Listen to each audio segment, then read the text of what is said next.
Hi అండి. నేను Uppal side నుంచి వస్తుంటే ఇలాగ సత్యబాబు బిర్యానీ అని చెప్పి ఒక బిర్యానీ పాయింట్ కనిపించింది. రీసెంట్‌గా స్టార్ట్ చేశారు పిస్తా హౌస్ పక్కన. సో, నేను ఫస్ట్ టైం చూస్తున్నాననమాట. ఫేమస్ అని విన్నాను గానీ ఎప్పుడు ట్రై చేయలేదు. సో, నాకైతే చాలా ఎక్సైటింగ్‌గా ఉంది. టేస్ట్ ఎలా ఉంది అని చెప్పి. ఇక్కడ బిర్యానీలు, పకోడీలు, బాదం పాలైతే ఉంటాయన్నమాట. మేమైతే ఎగ్ బిర్యానీ ప్లస్ బాదం పాలు ఆర్డర్ చేద్దామని చెప్పి వెళ్ళాము. So, full rush. డైనింగ్ ఒక సైడ్, టేక్ అవే ఒక సైడ్ ఉన్నాయి. సో, మా హస్బెండ్ వెళ్ళి బిల్ తేడానికి 15 మినిట్స్ పట్టిందనమాట. సో, బిల్ అయితే తీసుకొచ్చాడు.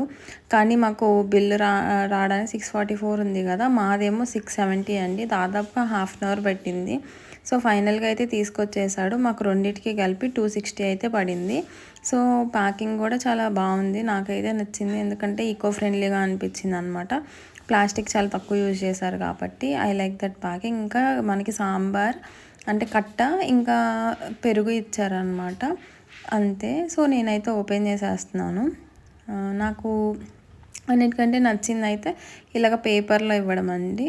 సో, చాలా పెద్ద పేపర్, నేనైతే చిన్నది అనుకున్నాను. ఓపెన్ చేసి చూస్తే ఎంత పెద్దగా ఉందో. సో, లోపల కూడా ఇలాగ ఆకులు పెట్టించారనమాట. నాకు అదైతే నచ్చింది. సో, ఇంక ఓపెన్ చేస్తే ఇలా ఉందనమాట. డ్రై అయిపోయింది ఆ ఎగ్ అంతా. చికెన్ ఏమో దొరకలేదు, అందుకని ఎగ్ తీసుకొని వచ్చాము. సో, ఎక్స్పెక్ట్ చేసినట్లయితే నాకు అనిపించలేదు. సో, ఇంకా టేస్ట్ అయితే చూసేసాను. టేస్ట్ కూడా నాకు ఓకే ఓకే అనిపించింది. అరగంట వెయిట్ చేసిన దానికైతే వర్త్ అనిపించలేదు. ఓకే.